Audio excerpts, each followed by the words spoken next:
निमित्त नालेसफाईच्या पाहणीचे मात्र चर्चा वेगवेगळ्या दौऱ्यांची होतीये। महापौर उपमहापौरांनी नालेसफाई पाहणीचे हे वेगवेगळे दौरे केले, तर सत्ताधाऱ्यांमध्ये नालेसफाई पाहणी दौऱ्यावरून मतभेद आहेत का असे सवाल आता उपस्थित होत आहेत। अस्तित्व दाखवण्यासाठी ही एकूणच धडपड होत असल्याची ही चिन्ह आता दिसू लागली आहेत, याच्याच चर्चा आहेत।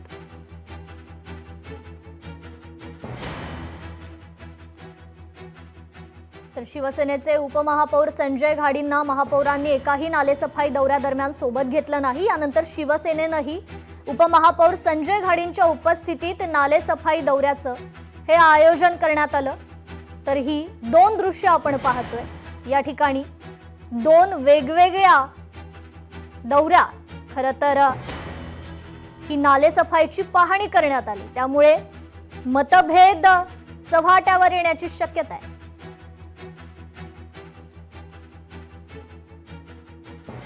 उपमहापौर आणि महापौर मध्ये अगदी चांगला समन्वय आहे। आम्हाला कुठल्याही परिस्थितीत 31 मे पर्यंत 80% नालेसफाई करायची आहे, म्हणून आम्ही सांगितलं मी इकडे जाते तुम्ही तिकडे जा। उद्या मुंबईचे अध्यक्ष अमित सटमजी त्यांचेही दौरे स्टार्ट होणार।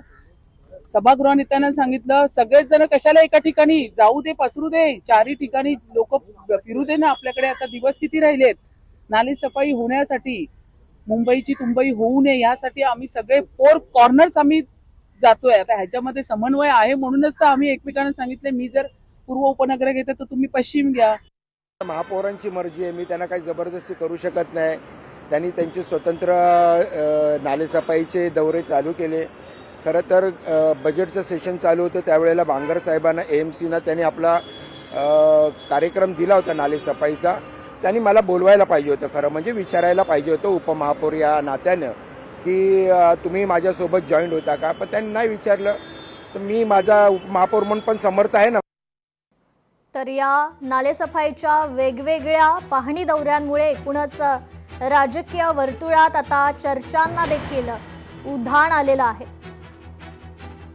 अस्तित्व दाखवण्यासाठी ही धडपड सुरू आहे का असे सवाल उपस्थित केले जाऊ लागलेत।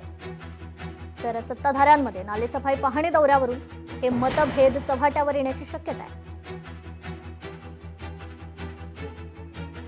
नालेसफाई पाहणीच्या या वेगवेगळे खरं तर दौरे झालेले आहेत आणि त्यामुळे आता चर्चांना उधाण आलं।